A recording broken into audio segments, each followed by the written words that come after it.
हम्म।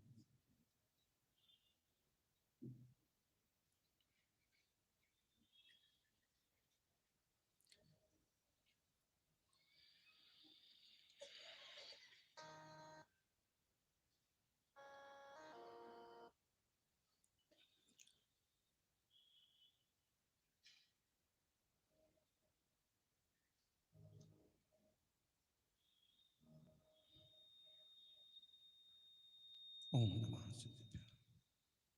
2-4 minute ध्यान जैसी स्थिति में ही चले जाएं, क्योंकि फिर से प्रवचन करना पड़ेगा भी, और फिर अभी आगमन भी होना है। खास करके एक बार आहार करने वाले, जंगल में गिरी गुफाओं में तप करने वाले, भगवान महावीर स्वामी की श्रवण परंपरा के पवित्रतम रूप को धारण करने वाले अंकलीकर आचार्य श्री आदि सागर जी महाराज की जय हो।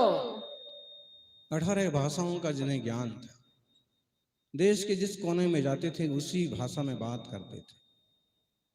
तीर्थों पर रहना और कठिनतम तपस्या करना जिनका अपना स्वभाव था। राजा महाराजा उस जमाने के जिनके पास आकर के सुकून और आनंद महसूस करते थे, ऐसे महान ज्ञान के धनी तीर्थ भक्त शिरोमणि आचार्य श्री महावीर कीर्ति जी महाराज की जय हो। जयकारा जोर लगाएंगे तो आवाज भी ना मुख्यमंत्री निवास तक पहुंच जाएगी। जिनके वात्सल्य की सरिता बिना किसी भेदभाव के जन समुदाय में बहती थी, जिन्होंने बाल वैसे ही तप त्याग का मार्ग अपनाया, शास्त्री पंडित बनने के बाद भी जिन्होंने संत मुनि का रूप स्वीकार किया, अनेक अनेक त्यागी तपस्वियों और आचार्यों की संरचना जिन्होंने की, ऐसे वात्सल्य की रत्नाकर आचार्य श्री विमल सागर जी महाराज की जय हो। अब जिनकी चर्चा सुबह से चल रही है, तपस्वी सम्राट। तपस्वी सम्राट मतलब क्या? मुख्यमंत्री मतलब क्या? सबसे मुख्य। राजस्थान में वो चाहे सो हो। ऐसे तपस्वी सम्राट का मतलब, सम्राट साधु में कोई सम्राट होता है क्या? तो इस दुनिया में, इस धरती पर जितने तपस्वी हैं, उनमें उनकी तप साधना इतनी निर्मल, इतनी सुंदर, इतनी कठोर, इतनी सुव्यवस्थित है कि उन्होंने तप का कोई रूप नहीं छोड़ा। इसलिए जनता उन्हें तपस्वी सम्राट कह के पुकारती है। तपस्वियों में सुरमौर। आप बताइए कौन इंसान होगा जो 35 साल तक कभी अन्न बिना भोजन किए केवल केले की टिकिया और पानी पर जिंदा रहे, और जीवन के आखिरी साल, जिन 10 सालों में उन्होंने 48 घंटे के बाद केवल एक बार छाछ और पानी लिया। छाछ पानी समझते ना, मट्ठा पानी।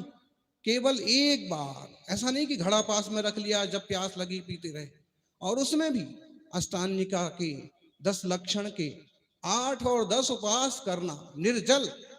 जैन साधुओं के उपवास का मतलब होता है, दिगंबर संप्रदाय में उपवास का मतलब होता है निर्जल उपवास। 48 घंटे तक मुंह में पानी की बूंद भी नहीं डालना, जैसे अभी संघ में साधु करते हैं।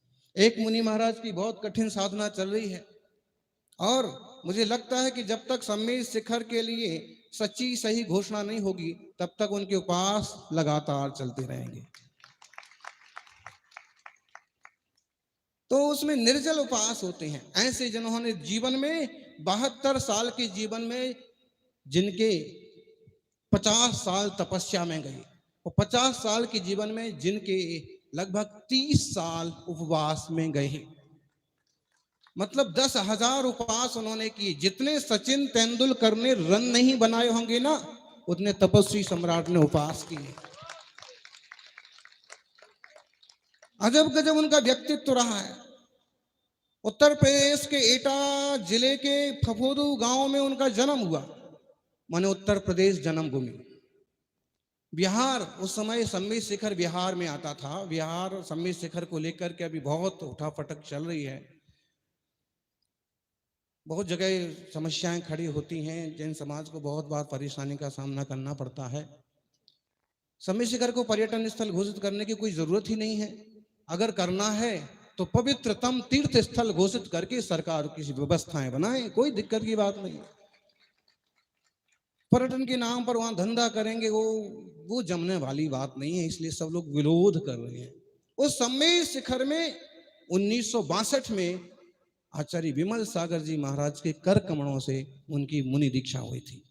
माने उत्तर प्रदेश में जन्म हुआ, बिहार में दीक्षा हुई और गुजरात गुजरात के महसाणा में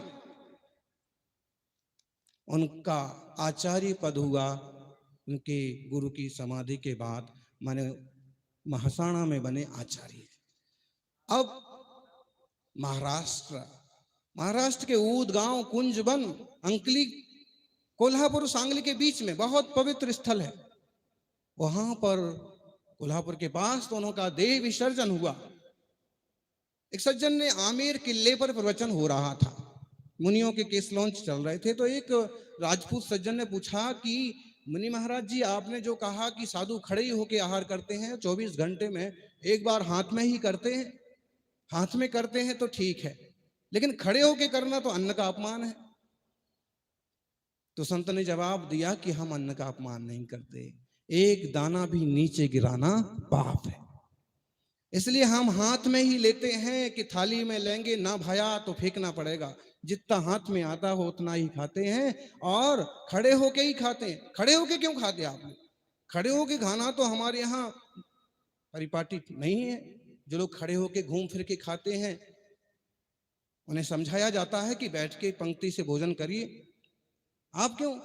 तो फिर संत ने जवाब दिया कि मुनियों का नियम होता है, जब तक हाथ में, पांव में, जंघा में बल है, जब तक चलने की ताकत है, जब तक खड़े होने की शक्ति है, तभी तक आहार करेंगे। जिस दिन खड़े होने की हिम्मत नहीं होगी उस दिन हमेशा के लिए भोजन पानी का त्याग कर देंगे।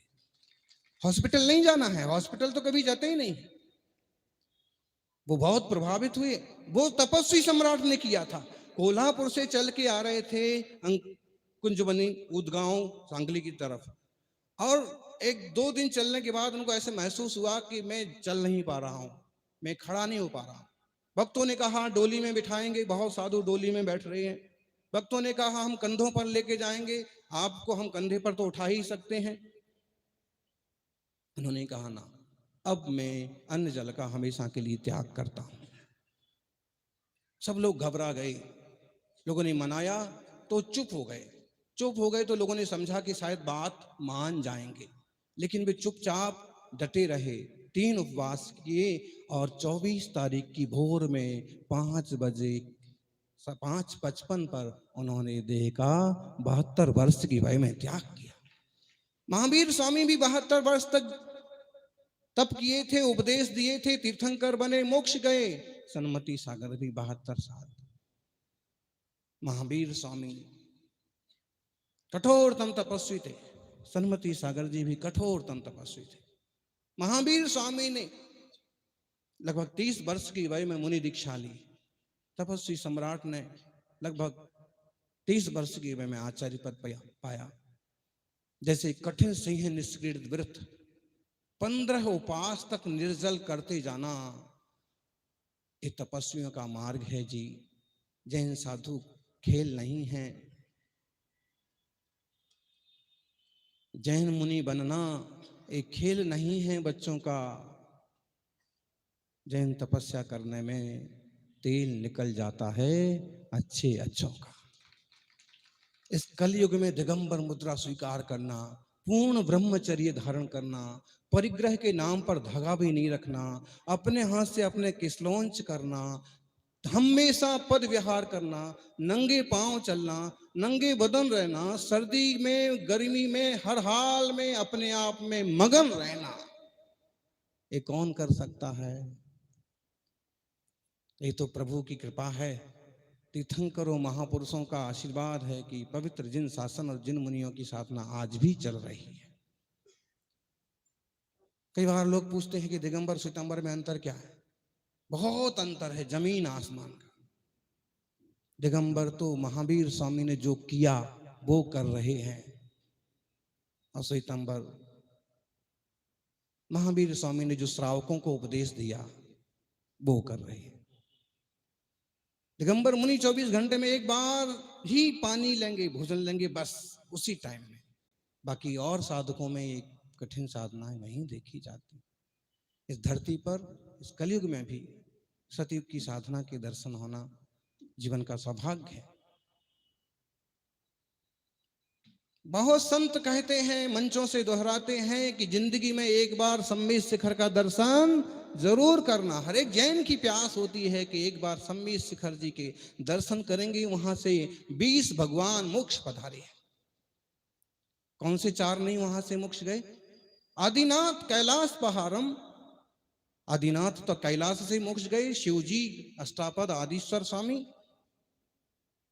बासपूज चंपापुर नामी, बासपूज चंपापुर मंदारगिरी से, नैमिनाथ स्वामी गिरनार, गिरनार भी वही क्या हाल है, वहां से नैमिनाथ भगवान मोक्ष गए उज्जैन से। और महावीर स्वामी कहां से? पावापुर से। बाकी 20 तीर्थंकर अजितनाथ, संभवनाथ, अभिनंदन, सुमति, पद्म, सुपार्श, चंद्रप्रभ, पुष्पनंद, शीतल, श्रेयांश, विमल, अनंत, धर्म, शांति, कुंथु, अर, मल्ली, मुनि सुब्रत, नमी, पार्श, ये 20 तीर्थंकर सम्मेद शिखर से मोक्ष पधारे। अयोध्या में 5 तीर्थंकरों का जन्म हुआ, जहां श्री राम का जन्म हुआ। ऐसे बहुत पवित्रतम आदिनाथ का जन्म अयोध्या में हुआ, अजितनाथ का भी, अभिनंदन, सुमतिनाथ और अनंतनाथ। ऐसे तीर्थंकरों की बहुत प्राचीन परंपरा है। ये जिन शासन बहुत प्राचीन है, प्राग ऐतिहासिक काल से वेदों में भी तीर्थंकरों के उल्लेख हैं, और पुराणों में भी तीर्थंकर ऋषभ और भरत, जिनके नाम से देश का नाम भारत पड़ा, उल्लेख है। क्या किया जाए, स्थितियां बदलती हैं। आज मुट्ठी भर दिख रहे हैं। किसी जमाने में 18 करोड़ थे, और आज करोड़ हो तो ही बहुत सौभाग्य।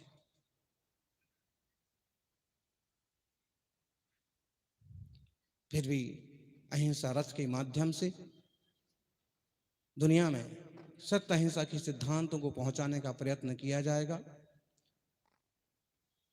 अभी मनिंद्र जी आपको बता रहे थे कि हम पूरे देश के कोने कोने में जाकर के गांव गांव में व्यसन मुक्ति का शंखनाद करेंगे, प्रेम वात्सल्य की बातें सिखाएंगे, वहां की भाषा में लोगों को शराब से मुक्त करने की बात बताएंगे, मांस मच्छी जैसी नॉनवेज चीजों को छोड़ने की बात सिखाएंगे। अच्छी बात है, आप लोग रथ का प्रवर्तन करिए और निस्वार्थ भाव से आम जनता को भी धर्म से जोड़िए। निश्चित रूप से आप लोगों का भी पुण्य बढ़ेगा, आप लोगों का भी कल्याण होगा। सौभाग्य है कि सम्मेद शिखर को लेकर के पूरा समाज जागृत हुआ है, लेकिन मुझे समझ में नहीं आता ऐसी चीजें होती क्यों हैं। एक बार मयूर पंख पर बैन लगाने की बात आई थी। अरे भाई, मुनियों का अनिवार्य अंश है, और जो पंछी पंख गिरा देते हैं उन पंखों से उनकी पिच्ची बनती है। बड़ी मुश्किल से वो बात ठीक हुई। फिर वो संथारे का विषय आ गया। इतनी बढ़िया जीने की कला तो दुनिया में कोई भी सिखाते हैं, मरने की कला केवल जैन धर्म सिखाता है। विनोबा भावे ने भी इस बात को स्वीकार किया था। उन्होंने भी उत्तम सल्लेखना समाधिमण किया था। श्री राम का एक चरित्र है रघुवंशम। रघुवंशम में एक श्लोक कालिदास ने लिखा कि रघुवंशियों की प्रवृत्ति कैसी होती है। बचपन में शिक्षा, युवावस्था में राज्य, प्रजा का पालन पोषण, वृद्धावस्था में मुनि वृत्ति नाम, क्षत्रिय सच्चा, युवावस्था में वह राज्य का पालन करेगा, जनता की देखभाल करेगा, और वृद्धावस्था में मुनि वृत्ति नाम, सच्चा क्षत्रिय राजा बनता है तो महाराणा प्रताप की तरह होता है। और संत बनता है तो महावीर स्वामी की तरह होता है। बाकी तो आप देख लीजिए, अध कचरे संत मिल जाएंगे, अध कचरे आपको राजा मिल जाएंगे।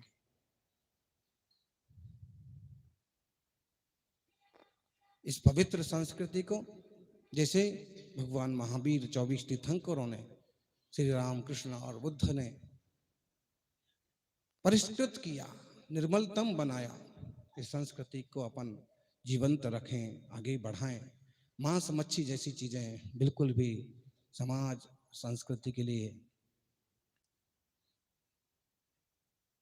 योग्य नहीं है।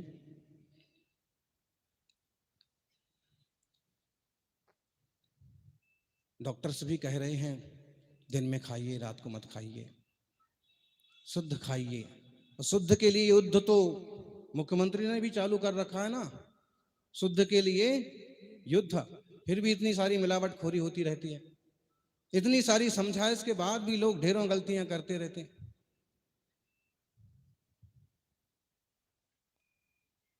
शिक्षा और स्वास्थ्य के लिए इतने सारे कदम उठाए गए, लेकिन फिर भी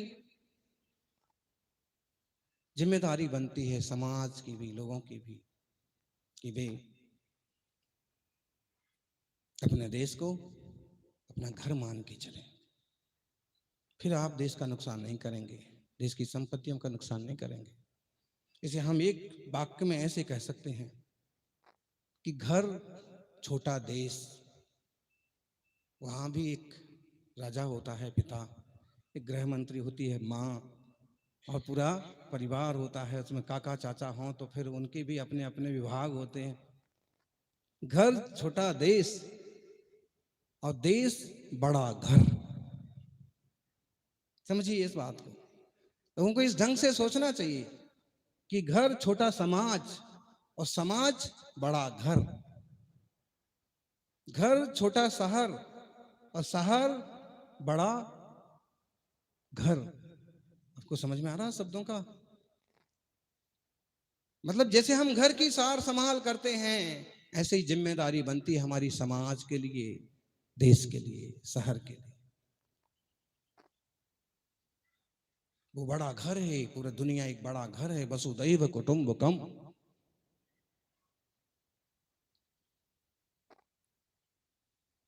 ऐसे वसुधैव कुटुंबकम के मार्ग पर हम सभी चलें। अहिंसा रथ के माध्यम से हम देश और दुनिया को अच्छे संदेश दें। अर्जुन लाल सेठी का भी एक विषय चल रहा था, बहुत बड़े क्रांतिकारी हुए, कहते हैं गांधी के स्तर के नेता हुए, गांधी जी के स्तर के बहुत बड़े नेता हुए, राजस्थान के, आपके जयपुर के। निश्चित रूप से उनके नाम पर भी सरकार कुछ काम करेगी और किसी राजकीय भवन का नाम उनके नाम से जोड़ा जाएगा। हमें तो लोग ये भी कह रहे थे कि महाराज जी, जब इतना बड़ा संघ यहाँ आया है तो यहाँ पास वाले चौराहे का नाम सन्मति सर्कल क्यों नहीं रखवा दिया जाए। भाई ये काम महाराज जी का नहीं है, नाम रखवाना ये आपका। केसरिया जोत वाले अर्जुन सेठी जी के लिए और शहीदों के लिए, क्रांतिकारियों के लिए बड़ा काम कर रहे हैं, ये काम आपका, समाज का है। गुरु या मुनि वीतरागी होते हैं, वे सिर्फ थोड़ा सा ऐसा मार्गदर्शन करेंगे कि आप सब आगे बढ़ें, मिलके रहें, प्रेम से रहें, और जहां जो कुछ जरूरी है वो कर्तव्य करते रहें, और थोड़ा सा समय आत्मचिंतन के लिए भी निकालें। क्योंकि हमें केवल माटी का पुतला रह करके जिंदगी नहीं बिता देना है। मुनि वस्त्र भी स्वीकार नहीं करते, क्योंकि तन की भी रक्षा करना वो बहुत बड़ा कर्तव्य नहीं समझते। तन को उन्होंने तप में डुबा दिया, जानते हैं कि तन एक दिन यहीं रह जाएगा। अपनी चेतना की शुद्धि को पुरुषार्थ करते हैं, तन को नहीं चेतन को साधते हैं। अपन सभी तपस्वी सम्राट की तरह चेतन को साधने का पुरुषार्थ करें। उदगांव के कुंजवन में आज हिला भरा हुआ है और गुरुवर सन्मति सागर जी की 24 दिसंबर का समाधि दिवस जोर शोर से मनाया जा रहा है। मुख्यमंत्री जी आ रहे हैं। सौभाग्य है कि बड़ी बड़ी सभाएं और बड़े बड़े पंडाल में तो नहीं पहुंच पाए, लेकिन तपस्वी सम्राट के समाधि दिवस पर इस सुंदर सी छोटी सी सभा में पहुंच गए। आज 3,000 लोग भी यहाँ इकट्ठे नहीं हैं और कल 30,000 इकट्ठे होने वाले हैं महावीर स्कूल में। योग संयोग है, लेकिन यह अद्भुत प्रसंग हमेशा के लिए याददाश्त बनेगा। और अपन सभी कदम से कदम मिलाते हुए देश की संस्कृति, सुरक्षा और नैतिकता की रक्षा के